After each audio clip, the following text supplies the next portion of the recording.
ગુજરાતી હતો તે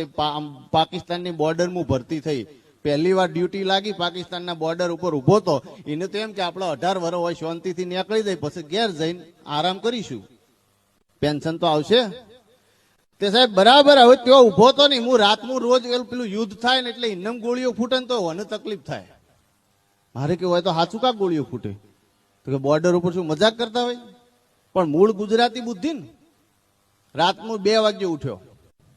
2 વાગે ઉઠીને આમ પાકિસ્તાનની બોર્ડર ઉપર મોઢું કરી અને અવાજ મારે છે કોઈ અબ્દુલ છે કોઈ અબ્દુલ એ રહીમ છે કોઈ રહીમ હવે 2 વાગે કોક તો હોય ને એ બાજુ એવું નામ બોલે એટલે તે બાપડો ઉઠીને બહાર નીકળે એમ કે કોક બોલાવતું હોય છે બહાર નીકળ્યા કોણ બોલાવે છે ધાળ ગોળી મારીને ઊંઘી જાય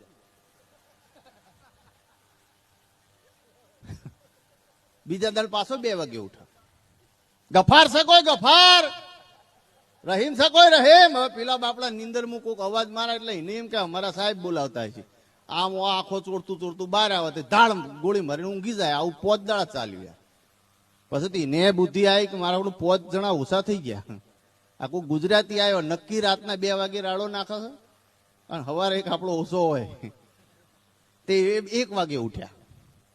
હાથક પાકિસ્તાનના સૈનિકો 1 વાગે ઉઠ્યા અને હું એક જણાને ગુજરાતી આવડતું હતું એને કીધું તું ગુજરાતી નામ બોલ હન સાહેબ એને અવાજ કર્યો એ ભાઈ મગન છે કોઈ મગન સગન છે કોઈ સગન કોઈ નો આવ્યો 2 વાગે સુધી રાડ્યો નથી કોઈ નો આવ્યો તે પછી કંટાળીને ઊંઘી ગયા તે પેલો 2:30 વાગે ઉઠ્યો એ ભાઈ સગન ને મગન નું કોને કોમ હતું ઓલા પોચ ને એટલે થા